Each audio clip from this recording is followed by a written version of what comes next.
جو ہے وہ ڈپٹی وزیر اعلیٰ ہے، یہ بزدار پہ باتیں کرتے تھے. بزدار الیکشن تو جیت آیا تھا نا، باقی چھوڑے. یہ خاتون سیٹلائٹ ٹاؤن سے کبھی کوئی یوسی نہیں جیتی، یونین کونسل. یہ اتنے ظالم لوگ ہیں اور وہ ڈپٹی وزیر اعلیٰ ہے. بہرحال آج چیف جسٹس نے ان کو بلوایا، وزیر قانون کو بھی بلوایا، ڈپٹی وزیر اعلیٰ کو بھی جو ہے نا وہ بلوایا، مجتبیٰ شجاع الرحمان کو بھی بلوایا، اور انہیں کہا کہ میں نے یہ 5 جج تھے دہشت گردی عدالتوں کے، وہ 5 جج بھی ڈنک والے تھے. یہ جو سب کو بند کیے ہوئے نا ذاتی فرمائش پہ، خاص کر جو ہے نا وہ صنم جاوید، ڈاکٹر جاسمین راشد، عالیہ حمزہ، تو ادھر بھی جج جو ہے وہ 5 چیف جسٹس نے وہ تعینات کر دیے کہ یہ انصاف اور قانون سے فیصلے لیں گے. ان پہ بھی تکلیف، نہ وہ 5 جج لگائے نہ یہ 6 جج لگائے، کیونکہ لگانا یا نوٹیفائی کرنا وہ پنجاب حکومت نے. آج chief justice Lahore high court نے بہرحال ان کی ٹھیک ٹھاک کلاس لی، ان کو منڈے تک ٹائم دیا کہ آپ کو کہا گیا تھا آپ ان ججوں کو لگائیں، نہ اپنے دہشت گردی والے جج لگائے عدالتوں کے، نہ اپنے ٹریبونلز الیکشن ٹریبونلز والے جج لگائے. اور وہاں پہ وہ ڈپٹی وزیر اعلیٰ کیا فرما رہی تھی؟ انہوں نے فرمایا کہ ہم نے بامعنی مذاکرات کرنے ہیں، بامعنی مذاکرات. تو چیف جسٹس نے کہا بسم اللہ، عدالت کھلی ہے، کریں مذاکرات. ہم نے چیمبر میں بامعنی مذاکرات کرنے ہیں. انہوں نے کہا کہ جی یہ عدالت کھلی ہے، آپ بتائیں کیا بات. پہلے بھی آپ نے جو کمیٹی بنائی تھی اس کمیٹی کے ساتھ ہم نے چیمبر میں بات چیت کی تھی، معاملات طے پا گئے تھے، اور آپ پھر کہہ رہی ہیں کہ بامعنی مذاکرات. بہرحال اب تک chief justice Lahore high court بھی ڈٹ گئے ہیں. منڈے تک انہوں نے ٹائم دیا ہے کہ الیکشن ٹریبونلز کے جو 6 ججز کہا گیا ہے ان کو بھی لگایا جائے، اور دہشت گردی کے جو 5 دہشت گردی عدالت ATC کے جو 5 ججوں کے نام دیے گئے ہیں ان کو بھی لگایا جائے. ٹریبونلز والوں سے خطرہ ہے کہ فارم 45 وہ مانگ لیں گے. دہشت گردی والوں سے خطرہ ہے کہ جو بے گناہ انہوں نے بند کی ہوئے ہیں نا ظالموں نے، یزیدوں نے، ان کو وہ دے دیں گے، بیلیں دے دیں گے کہ ان کے خلاف. یعنی صنم جاوید بجا کے وقت لاہور میں بھی ہے، میاں والی میں بھی ہے، سرگودا میں بھی ہے، تو وہ تو ضمانت دے دیں گے. اور یہ چاہتی نہیں ہے ڈائن، یہ لاہور والی ڈائن یہ چاہتی نہیں ہے. تو بہرحال اس پہ آج ٹھیک ٹھاک چیف جسٹس نے سنائی ہیں اور 3 دن کا ٹائم دیا ہے. اب دیکھتے ہیں کہ ان 3 دن میں منڈے تک ٹائم دیا ہے چیف جسٹس نے. بہرحال پہلے دن سے آپ کو بار بار کہتا ہوں، عدلیہ عدلیہ عدلیہ. اگر اس ملک کا کوئی قبلہ و کعبہ سیدھا ہو سکتا ہے تو وہ عدلیہ اپنے پیر پکڑ لے، اپنے پیروں پہ کھڑی ہو جائے. جس طرح چیف جسٹس نے ان کو جو ہے نا وہ سنائی، بڑا ٹھنڈا ٹھنڈا استری کیا وہ ڈپٹی وزیر اعلیٰ کو اور باقی لوگوں کو، اور سوموار تک ٹائم دیا. اس کے بعد قصہ ہوا، بڑا لوگ خوش ہو رہا تھا کہ چیف جسٹس قاضی فائز عیسی نے از خود نوٹس لے لیا ہے. یعنی وہ فیصل وارڈن نے وہ پریس کانفرنس کی، ججوں کو لتاڑا، اور مصطفیٰ کمال، اب یعنی یہ پاکستان کے دن آ گئے ہیں. یہ مصطفیٰ کمالو، اس کو جانتا کوئی نہیں ہے، اور اس نے کوئی کہہ رہا تھا 2500 ووٹ لیے ہیں کراچی میں، لیکن ظاہر ہے وہ 60-70 ہزار فارم 47 کے مطابق اس کو بھی دے دیے گئے. آپ کو پتہ ہے یہ کن لوگوں کے پالشی ہیں، یہ کن لوگوں کے مالشی ہیں، ان کے سر پر کس کا ہاتھ ہے، یہ کس قبیلے سے ہیں، تو یہ آپ کو بڑی اچھی طرح پتہ ہے. تو انہوں نے پریس کانفرنس کی. اب رائے یہ ہے کہ جو کچھ انہوں نے کہا نا، ڈبل بدماشی، ڈبل پیار، قاضی فائز عیسی کو ڈر لگ گیا کہ اگر اسلام آباد ہائی کورٹ نے نوٹس لے لیا، وہ جس طرح آج کل وہ ججز وہ سر پہ کفن باندھ چکے ہیں، نوکریاں دو پہ لگا چکے ہیں، تو پھر بہت کام خراب ہوگا. تو انہوں نے پریس کانفرنس کے بالکل جو ہے نا 2-3 گھنٹے بعد وہ از خود نوٹس لے لیا. ورنہ آج تک آپ نے دیکھا پاکستان میں کیا کچھ ہوتا رہا، پاکستان میں کیا کچھ ہوا. قاضی فائز عیسی نے از خود نوٹس لیا، الیکشن پہ لیا، کمشنر پنڈی کے بیان پر لیا، اور بلے کے یعنی آپ دیکھ کچھ بھی نہیں کیا قاضی فائز عیسی نے، لیکن اس پہ فوراً ایکشن لے لیا. اس کی وجہ یہ تھی یہ کچھ نہ کرتے تو اسلام آباد ہائی کورٹ ان کو نوٹس کر دیتی، اور اسلام آباد ہائی کورٹ ان کو نوٹس کر دیتی، بابر ستار یا سردار اعجاز افضل یا جسٹس جہانگیری یا گل حسن اورنگزیب انہوں نے ان کی منجی ٹھوک دینی تھی، تو فوراً قاضی فائز عیسی نے جو ہے وہ آج خود نوٹس لے کر آج ان کو بلا لیا، یعنی ان کو نوٹس جاری کر دیے۔ اور رپورٹرز کے مطابق قاضی فائز عیسی کے پہلے دن سے لے کر آج کے دن تک جتنی خوشگوار انہوں نے ہیئرنگ کی، جتنی دفعہ وہ ہنسے، کبھی اونچی آواز میں کبھی مسکرائے، جس طرح انہوں نے وکیلوں کے ساتھ کنڈکٹ رکھا، جس طرح وہ بالکل اچھے بچے بن کے بیٹھے، اور یعنی وہ رپورٹرز کے مطابق کہ ہم حیران تھے کہ آج قاضی فائز عیسی کو ہو کیا گیا ہے، یہ تو بالکل ہی آج جو ہے نا وہ لگتا ہے کہ یہ برف کھا کے آئے ہیں، اور بڑے چل اور بڑے جو ہے نا وہ ہنسنا کھیلنا اور بڑے جو ہے نا اس طرح لطیفے شطیفے، کیونکہ آپ کو بتایا ہے نا کہ اصل وجہ کیا ہے۔ اصل وجہ یہی ہے کہ اسلام آباد ہائی کورٹ کے ہتھے نہ چڑھ جائیں گے یہ قبیلہ۔ اسلام آباد ہائی کورٹ ان کو تن دیتا کہ تم کو ہو کون، پہلے وہ پوچھے تم ہو کون، اور وہ شاید ان سے یہ بھی کہتا کہ پہلے اپنی جیت کا نا وہ جو ہے نا ریکارڈ لے آؤ۔ تو یہ بہرحال یہ قاضی صاحب نے بہت بڑی چال چلی ہے۔ اچھا، لوگ خوش ہو گئے، لوگوں نے کہا کہ فیصل واڈا نے اور مصطفیٰ کمال نے عدالتوں کی بے عزتی کی ہے، اور جو ہے نا وہ قاضی فائز عیسی نے فوراً راتوں رات بینچ بنایا، نوٹس لیا، آج صبح سماعت بھی کر دی۔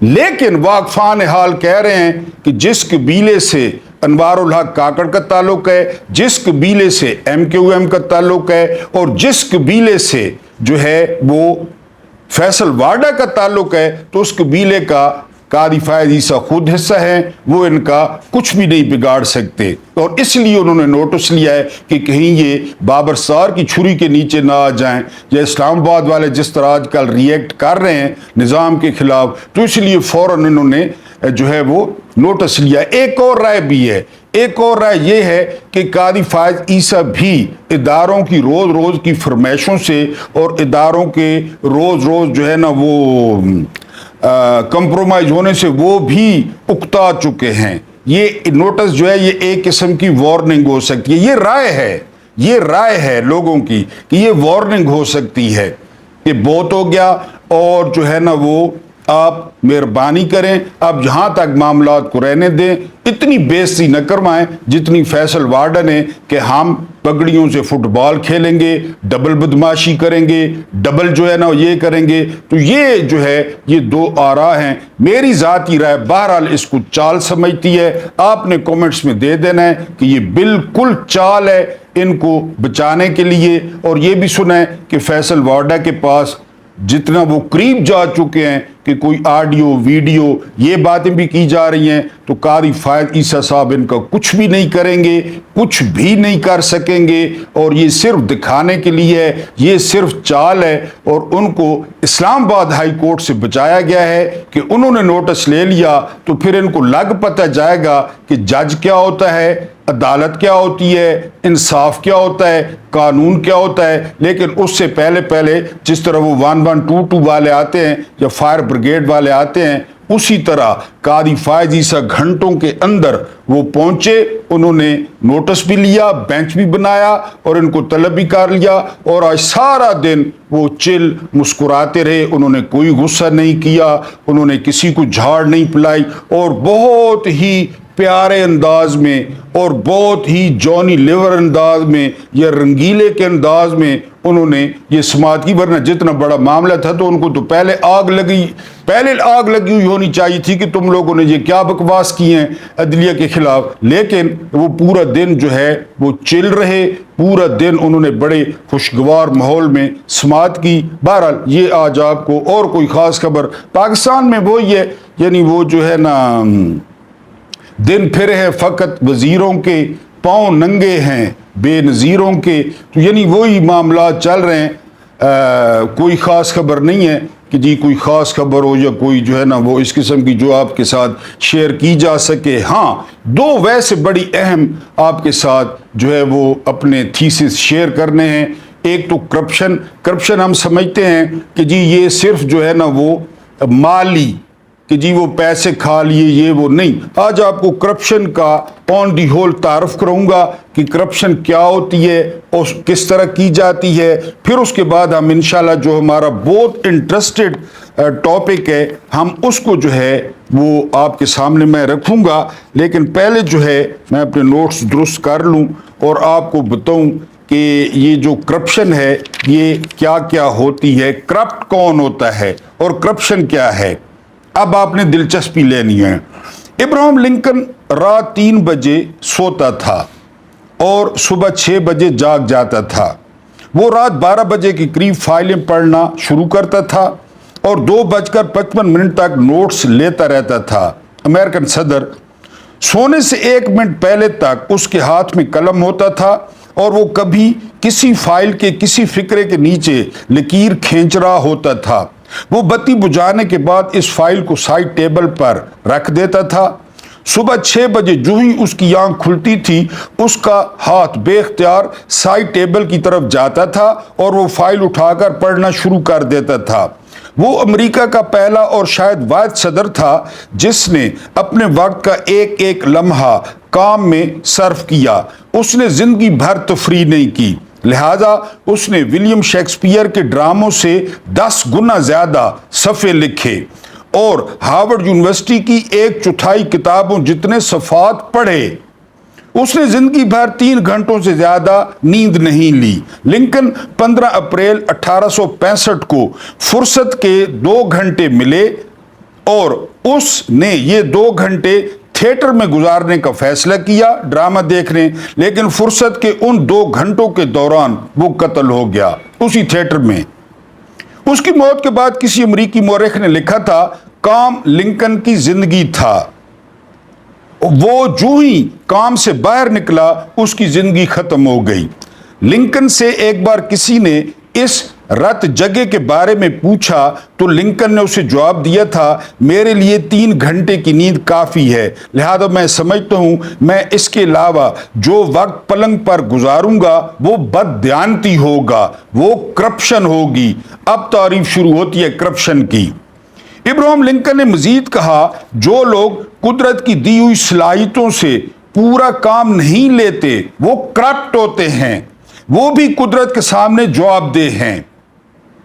مجھے نہیں معلوم ہمارے علماء اور ہمارے دانشور ابراہم لنکن کے اس فلسفے سے کہاں تک متفق ہیں, لیکن مجھے لنکن کی بات میں بڑا وزن محسوس ہوتا ہے اور میں یہ سمجھتا ہوں کرپشن صرف رشوت, لوٹ کھسوٹ اور کالے دھن تک محدود نہیں. کرپشن کی جرم میں مالی بددیانتی ایک انتہائی چھوٹا اور معمولی جرم ہے. اصل جرم اس کے بعد شروع ہوتے ہیں اور بدقسمتی سے ہم نے آج تک ان جرائم پر غور کیا اور نہ ہی ہم نے کبھی ان کا تدارک کے لیے ان کو روکنے کے لیے کوشش کی. اصل کرپشن نیت اور صلاحیتوں سے پورا کام نہ لینا ہوتی ہے. مثلا اگر طالب علم 45 منٹ کے پیریڈ میں 30 منٹ تک دماغی طور پر غیر حاضر رہتا ہے تو یہ بھی کرپشن ہے. استاد تیاری کے بغیر کلاس میں آ جاتا ہے تو یہ بھی کرپشن ہے. ایک ڈاکٹر کو اللہ تعالیٰ نے روزانہ 30 مریض دیکھنے کی ہمت اور صلاحیت دے رکھی ہے لیکن وہ 500 مریضوں کے بعد کلینک سے اٹھ جاتا ہے یا 5-10 مریضوں کے بعد اٹھ جاتا ہے, 500 یا 5-10, تو یہ بھی کرپشن ہے.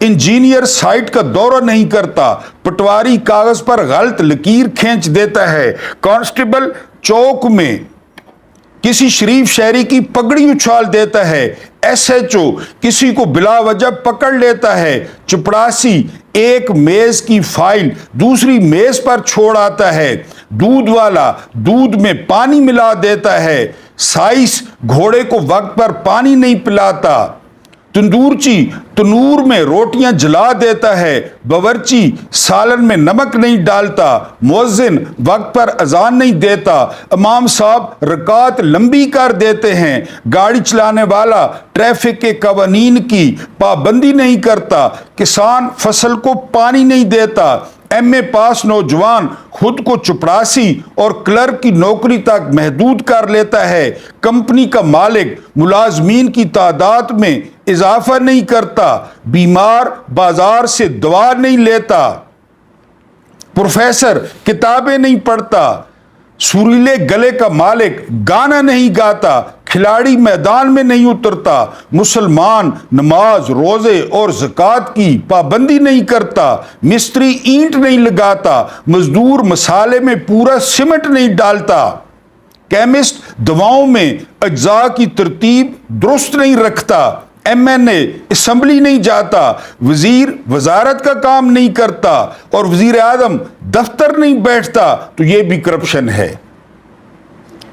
وزیر اعظم صاحب اتفاق کریں یا نہ کریں، لیکن کیا پاکستان جیسے غریب ملک میں 70 وزراء کی کابینہ کرپشن نہیں؟ کیا سال میں 70 غیر ملکی دورے کرنا اور ہر دورے میں 100 لوگوں کو ساتھ لے جانا کیا کرپشن نہیں؟ کیا زلزلہ زدگان کے فنڈ سے 2 ارب روپے نکال کر فوج کے حوالے کر دینا کرپشن نہیں؟ کیا 728 سول عہدوں پر ریٹائرڈ فوجی افسر تعینات کر دینا کرپشن نہیں؟ کیا 78 سیکٹریوں کو 1.5 ارب روپے کے پلاٹ دے دینا اور کیا لینڈ مافیا کو نوازنے کے لیے پنڈی گھیب میں ایئرپورٹ کی اجازت دے دینا کرپشن نہیں؟ کیا باوردی جمہوریت اور نیب زدہ سیاستدان کو اقتدار سونپ دینا کرپشن نہیں؟ پاکستان میں آج تک ضیاء الحق سے بڑا کوئی مسٹر کلین نہیں گزرا، انہوں نے پوری زندگی ایک پیسے کی ہیرا پھیری نہیں کی تھی، لیکن اپنی تمام تر ایمانداری کے باوجود انہوں نے پاکستان میں تاریخ سے سب سے بڑی کرپٹ کلاس اور سب سے بڑے کرپٹ خاندان پیدا کیے۔ انہوں نے عمروں اور حج تک کو رشوت کی شکل دے دی تھی۔ وہ نظریہ ضرورت سے مغلوب ہو کر اپنے مخالف سیاستدانوں کے منہ موتیوں سے بھر دیتے تھے۔ ان کے دور میں غیر مستحق لوگوں کو جتنے پلاٹ ملے اس کی تاریخ میں کوئی دوسری مثال نہیں ملتی۔ جنرل ضیاء الحق پہلے حکمران تھے جن کے دور میں ہیروئن کے سمگلروں کی کلاس پیدا ہوئی، جن کے دور میں سرکاری جہازوں میں ہیروئن سمگل ہوتی رہی اور ان کے پروردہ لوگ ناشوں کے پیٹیوں اور حج کے احراموں میں ہیروئن رکھ کر سعودی عرب لے جاتے رہے۔ اس کے بعد کیا یہ کرپشن نہیں؟ صرف رشوت لینے والا شخص کرپٹ نہیں ہوتا، بلکہ ہر وہ شخص جو اللہ کی دی ہوئی نعمت اور قابلیت سے پورا کام نہیں لیتا، اور ہر وہ شخص جو اپنے اختیار کو دوسروں کی ناک تک وسیع کر دیتا ہے اور جو اپنی ٹانگیں دوسرے کی چادر تک پھیلا دیتا ہے، جو شوربے والی پلیٹ میں بوٹیاں ڈال دیتا ہے، ہر وہ شخص جو اللہ تعالیٰ کی دی ہوئی بینائی سے شیطان کی سوئی میں دھاگا ڈالتا ہے، وہ شخص بھی کرپٹ ہوتا ہے، وہ شخص بھی بے ایمان ہوتا ہے۔ لیکن افسوس، ہم نے کرپشن کو صرف مال دولت اور نیب تک محدود کر دیا۔ افسوس، ہماری نظر میں پیسے لے کر کام کرنے والا تو کرپٹ ہے، لیکن وہ شخص جو دفتر آ کر کام نہیں کرتا اور جو دفتر کے اے سی اور ہیٹر میں بیٹھ کر سارا دن مکھیاں مارتا ہے، ہم اسے ایماندار سمجھتے ہیں۔ تو مجھے پورا یقین ہے کہ آپ لوگوں نے کرپشن کی یہ مثال پہلے نہیں سنی ہوگی، اگر سنی ہوگی تو اس پر جو ہے وہ آپ نے توجہ نہیں دی ہوگی کہ واقعی اپنے سرکاری دفتروں کا حال دیکھ لیں۔ وہ سارے لوگ کرپٹ ہیں جو تنخواہ کے لیے دفتر جاتے ہیں اور کام کرنے کی رشوت لیتے ہیں، جو 2 اے سی آن کر کے بیٹھے ہوتے ہیں۔ کسی فوجی ڈاکٹر کے ہسپتال کلینک میں آپ چلے جائیں، یقین کریں کہ آپ کو سردی لگنا شروع ہو جائے گی۔ یہ ساری کرپشن ہے۔ بالکل جس طرح ضیاء صاحب کے بارے میں کہا کہ وہ مسٹر کلین تھے، کوئی شک نہیں ہے بظاہر مسٹر کلین تھے، لیکن انہوں نے جو خاندان پیدا کیے، نون لیگ، جو جماعتیں کھڑی کی، ایم کیو ایم، یہ سارا کچھ کرپشن میں آتا ہے۔ اب آپ کو انتہائی مختصر لیکن دلچسپ واقعہ بتاؤں گا اس جرنیل کا جس کا آپ انتظار کر رہے ہیں کہ وہ شخص الناس سورہ ناس سے الف لام میم تک الٹا قرآن جو ہے وہ پڑھ لیتا تھا. اس کا آپ کو تھوڑا سا تعارف بھی کروں گا اور آپ کو نام بھی بتاؤں گا. تیمور لنگ نام تو میں نے بتا دیا, بڑا مشہور, کا تعلق سمرقند سے تھا. وہ سمرقند روس میں ہے. وہ سمرقند کے قریب ایک گاؤں کیش میں پیدا ہوا. اس کے والدین معمولی درجے کے ذمہ دار تھے. وہ جوان ہوا تو وہ سپاہی کی حیثیت سے فوج میں بھرتی ہو گیا. چند ماہ بعد اس نے سپہ سالار کو قتل کر دیا اور فوج کی انان سنبھالی. یہ ایک چھوٹے درجے کے امیر کی فوج تھی. بادشاہ تیمور کی خداداد صلاحیتوں سے ڈر گیا اور اس نے تیمور سے جان چھڑانے کی کوشش شروع کر دی. تیمور کو امیر کی سازشوں کی بھنک پڑ گئی, لہذا اس نے امیر سے جان چھڑائی اور وہ بادشاہ بن گیا. یہ اس کی پہلی بادشاہت تھی. اس کے بعد وہ گھوڑے کی پیٹھ پر بیٹھا اور اس نے آدھی دنیا سموں تلے رون دی. آدھی دنیا. 1403 میں جب اس کا انتقال ہوا تو وہ فاتح عالم اور تیمور دی گریٹ بن چکا تھا.